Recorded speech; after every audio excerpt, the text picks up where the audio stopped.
Un saludo para todos nuestros hermanos de Templo Belén, nuestra casa de pan.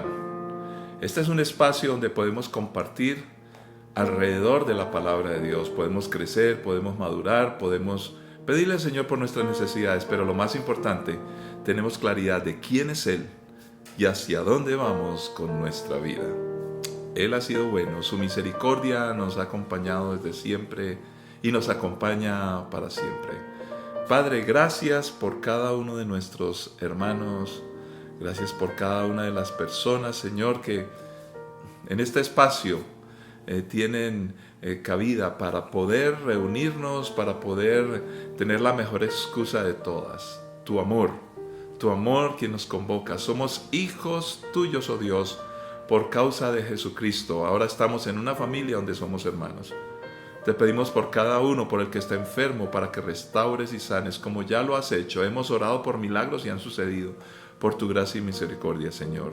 Te pedimos por los que están en limitaciones, Señor, para que entiendan que tú nos levantas y nos haces mejores, los que están emprendiendo, los que están tomando decisiones en su vida emocional, sentimental, de estudio, en fin, cualquier área de nuestra vida, Señor, donde necesitemos ayuda, que esto es en todo. Tú estás presente. Gracias, Señor. Y lo más importante es que espiritualmente podemos crecer. Gracias porque vas a proveer, vas a sanar. Por lo que estás haciendo en nosotros nos ayudas a madurar, porque nuestras familias pueden estar bien siempre y cuando tengamos los principios tuyos inculcados en nuestra vida. Haz milagros para que muchos de los que no creen puedan empezar a comprender que tú eres un Dios real. En Cristo Jesús. Amén. Muy bien, vamos a hacer nuestra oración misionera, que es muy importante para nosotros. Y apelando al tema que hoy nos convoca de la palabra del Señor en el libro de Éxodo, vamos a hablar acerca del maná, las codornices. ¿Por qué sucedió esa historia? Pues unamos esto al tema de oración, la oración misionera. Resulta que la nación de Israel necesitaba ser libre de esclavitud. Y la esclavitud, más allá de lo físico, que es gravísimo, tiene algo peor: la mente, la forma de ver la vida, la libertad del pensamiento. ¿Por qué tomo mis decisiones? ¿Cómo ayudo a los demás voluntariamente y no por imposición? ¿Cómo yo puedo zafarme de todo aquello que me obliga inclusive a dañar a los demás? ¿Cómo me zafo inclusive de esas cosas internas del corazón que me tienen dominado? Jesucristo vino para hacernos libres, para darnos libertad. Y por eso queremos orar por todos aquellos pueblos no alcanzados que están en lugares y en zonas, yo diría casi todos estos lugares del mundo, donde no se les permite desarrollar, pensar, tener un encuentro con Jesucristo, porque hay monopolio del pensamiento, porque hay hegemonía en sus vidas, en sus corazones. Puede ser cultural, puede ser político, puede ser social, pero les cuesta estar en libertad. Pueblos no alcanzados, aún prisioneros de sus mismos demonios, de su misma cultura, donde en todas las culturas siempre hay algo muy hermoso, pero también hay algo que con el tiempo se ha convertido en algo aceptable, pero que sigue siendo condenable e injusto según la palabra. Padre, te pedimos por todos los pueblos del mundo que no te han conocido y no tienen la oportunidad de reconocer en Jesucristo aquel que nos hace libres, y conocerán la verdad y la verdad los hará libres. Nosotros, Señor, tenemos dificultades para apelar a esa libertad en el nombre de Jesús, porque hay cosas de este mundo que todavía nos impresionan y nos detienen y nos atan, pero por lo menos podemos decir que ya escuchamos el mensaje. Te pedimos, oh Dios, que esa proclamación de libertad a todos los cautivos pueda llegar mediante la acción de la iglesia que quiere predicar el evangelio desde aquí hasta allá. En el nombre de Cristo Jesús lo proclamamos y lo creemos, oh Dios. Amén. Muy bien, vamos a ir entonces a la palabra del Señor. Libro de Éxodo. Esta es una historia muy conocida, no vamos a leer todo el capítulo, vamos a leer a partes. Capítulo 16 del libro de Éxodo. Entonces el Señor le dijo a Moisés: mira, haré llover alimento del cielo para ustedes. Cada día la gente podrá salir a recoger todo el alimento necesario para ese día. Con esto los pondré a prueba para ver si siguen o no mis instrucciones. El sexto día juntarán el alimento y cuando preparen la comida habrá el doble de lo normal. Padre, gracias. Es tu palabra que con suma urgencia, como siempre la necesitamos. Ayúdanos a entender qué pasó allí y cómo esa historia nos forma, nos educa, nos hace entender mejor la vida para seguir el camino. En el nombre de Cristo Jesús. Amén. Recordemos que ya de plano, como el pueblo de Israel que estaba saliendo de Egipto y iba a la tierra prometida, caminando por el desierto, no iban los individuos solos, iban siempre con sus familias. Todas nuestras decisiones, y ya esto es una gran enseñanza, van a afectar no solamente mi vida. Ese asunto de que, me quiero dar la oportunidad. Realmente con todas las decisiones nos estamos dando la oportunidad. Pero eso no quiere decir que sean acertadas. Y cuando ignoramos a los demás, ni siquiera tendré oportunidad para mí mismo. ¿Por qué? Porque lo que yo soy, lo que yo hago, tiene que ver con los demás. Esta es una manera distinta de pensar, la cual la Biblia nos impulsa a ser conscientes del prójimo. Y como siempre queremos que esta enseñanza usted la pueda compartir con sus amigos, así que vamos a tratar de ser breves para que sea digerible en el entendimiento y en el tiempo. Encontramos aquí el famoso maná, la receta de Dios, el alimento de Dios. ¿Qué era el maná? Algunos dicen que era la secreción de algunos insectos que en cierta época llegan a estos lugares, pero la cantidad sería mínima, entonces se necesitaría un gran milagro para que muchos pudieran comer de esto. Otros dicen que era el líquido de una dulce planta llamada jamada, y que esa planta también, este jugo alimentaba a las personas, y muchas de estas cosas coinciden en su aparición con el rocío, que como que apoyaba o más bien permitía más fácilmente la propagación de todo esto que acabo de decir. Sin embargo, son teorías, son opiniones que cuando las miramos minuciosamente no tienen un gran soporte. Lo que decimos es básico. Dios suplió. ¿Utilizó lo natural? No sabemos. Pero eso sí, fue milagroso. ¿Por qué? Supongamos que fue algo natural. La cantidad de gente y la gran necesidad de abastecerlos no se podía hacer de la manera en que en el desierto ocurría cuando pocas personas en sus caminatas por él se alimentaban. Realmente, esto asombra. Dios siempre nos asombra con su poder. Y recordemos en contexto, el pueblo va junto. ¿Qué quería Dios? Leamos Éxodo 16:3. Si tan solo el Señor nos hubiera matado en Egipto, protestaban, allá nos sentábamos junto a las ollas llenas de carne y comíamos todo el pan que se nos antojaba. Pero ahora tú nos has traído a este desierto para matarnos de hambre. Este pasaje nos indica el grado de esclavitud en que estaba la nación de Israel. Imagínense, necesitaban provisión, pero ¿a qué precio? Ellos añoraban la provisión en medio de la esclavitud. Quiere decir esto, que en esa época y hoy todavía, por la provisión básica somos capaces de vendernos y permitir que alguien nos esclavice. Pero Dios viene a traer libertad y libertad absoluta. Y lo primero que sucede es, señoras y señores, pueblo mío, les voy a indicar que tanto es necesario entender y comprender la realidad de lo que es caminar por la vida y todas sus necesidades. Pero yo soy su provisión. Y ustedes tendrán que administrar mi provisión por sí mismos, sin que nadie los monopolice. Más que un alimento, fue entonces un instrumento pedagógico, el maná y la provisión de codornices. También fue un test de confianza. ¿En quién confío? ¿En Dios o en la provisión que otro me pueda dar, aunque me esclavice? Entonces tenemos la opción de provisión divina, que aparece como algo mucho mejor y mayor que la provisión humana. Ahora, esta provisión no era para individuos. Leamos el texto, versículos 15 al 18.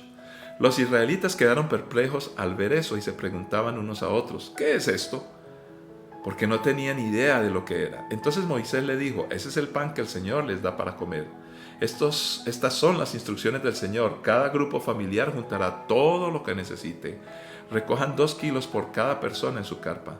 Así que los israelitas hicieron lo que se les dijo. Algunos recogieron mucho, otros solo un poco. Pero cuando lo midieron, cada uno tenía lo justo y necesario. A los que recogieron mucho no les sobraba, y a los que recogieron poco no les faltaba. Cada familia tuvo justo lo que necesitaba. Encontramos pues que este no era una simple provisión individual, como lo leeríamos nosotros hoy en nuestra cultura de sociedad de consumo, lo que yo quiero y lo que yo necesito. Involucra aquí lo que es la verdadera justicia, la justicia bíblica, donde la familia es muy importante y cada uno tiene su parte y su responsabilidad. También hablamos de la equidad, porque unos recogían más porque eran más, otros menos porque eran menos, pero a ninguno ni le sobraba ni le faltaba. Dios estaba proveyendo para un pueblo y estaba poniendo las bases de una sociedad justa, porque es la justicia enfatizada integralmente y no en algunos aspectos como hoy muchos quieren hablar. Justicia de esto, justicia de esto, justicia de esto. La justicia es una sola y proviene de Dios. Dios es primero. Indiscutiblemente, esto era lo que el Señor quería afirmar. Yo soy su proveedor. No soy el que los esclaviza, soy el que los libera y los guía y los orienta. Por eso, de una vez empieza a enseñarnos, no acaparen, es una mala costumbre. Recordemos lo que dice Mateo, cada día trae su propio afán. ¿Por qué nosotros queremos acaparar? Cuando acaparamos, estamos pensando en abusar de lo que tengamos en recaudo propio, en perjuicio de los demás. Éxodo 16, 9 y 10 nos dice, después Moisés le dijo a Aarón, anuncia lo siguiente a toda la comunidad de Israel, preséntense ante el Señor porque Él ha oído sus quejas. Mientras Aarón hablaba a toda la comunidad de Israel, miraron hacia el desierto y allí pudieron ver la imponente gloria del Señor en la nube. Dios es un Dios cercano, no es un Dios lejano, es un Dios que comprende. Pero además de comprendernos, nos escucha y además de escucharnos, nos quiere mostrar su gloria. Y su gloria nos bendice.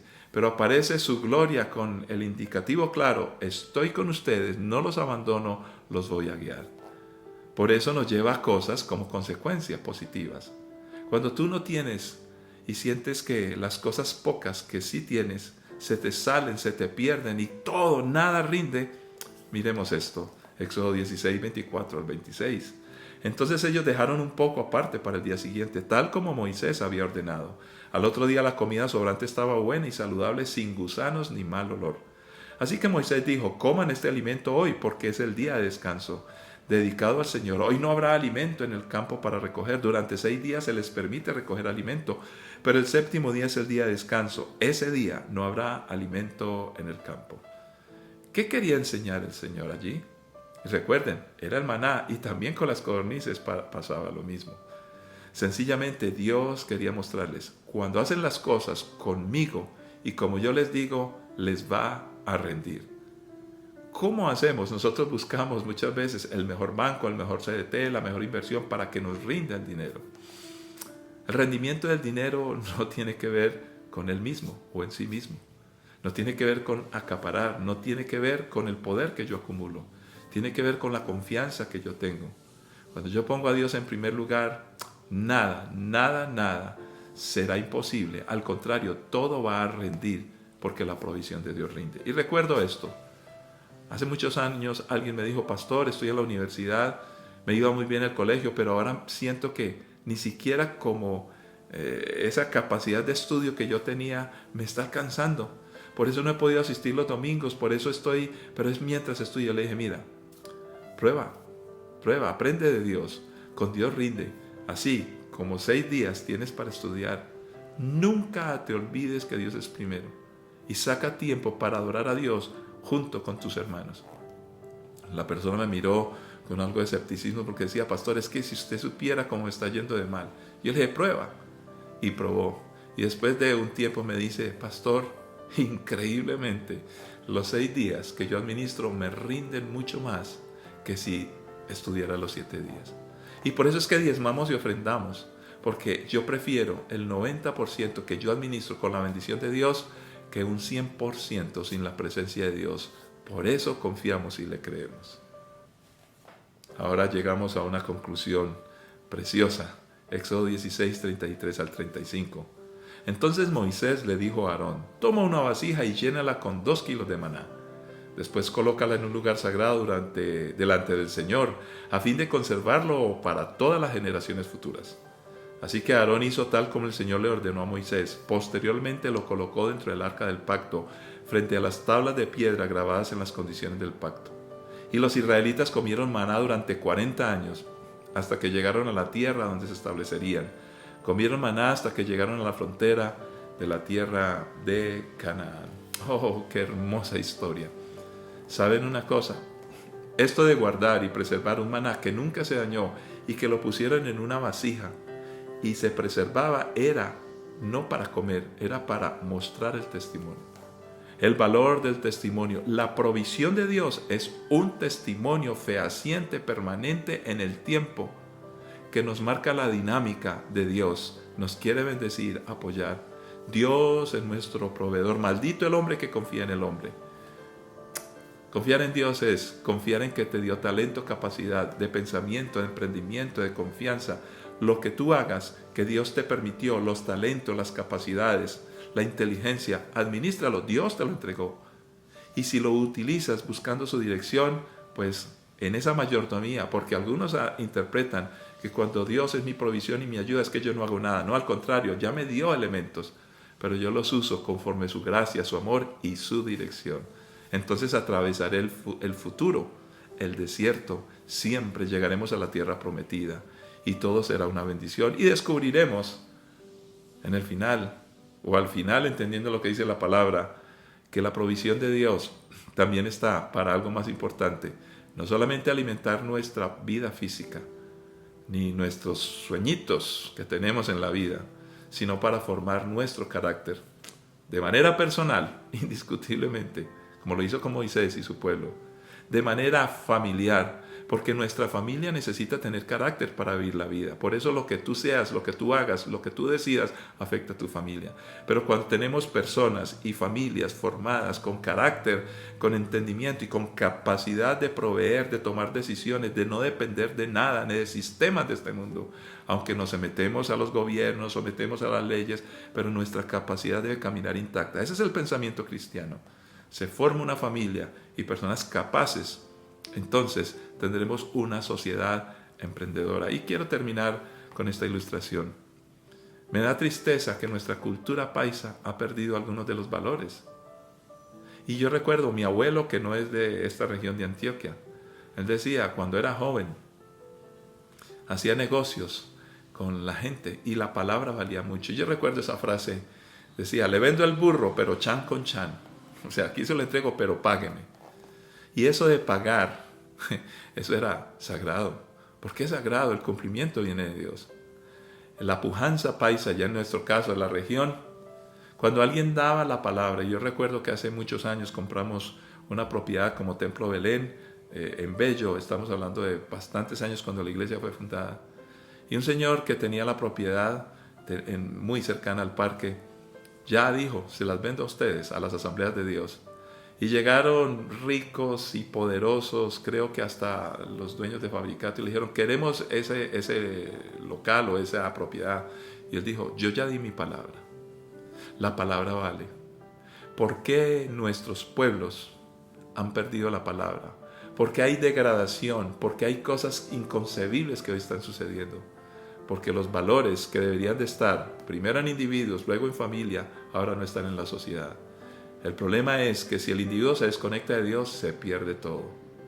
Si queremos alimentar bien nuestra vida y nuestra sociedad, necesitamos del maná, la receta de Dios. Padre, gracias por tu palabra y gracias porque tú nos sostienes, nos sustentas, nos bendices. Ayúdanos a confiar. Ayúdanos a tomar decisiones personales, ayúdanos a impartir a la familia para que nuestros hijos crezcan con estos valores. El maná, la receta tuya, es nuestra provisión.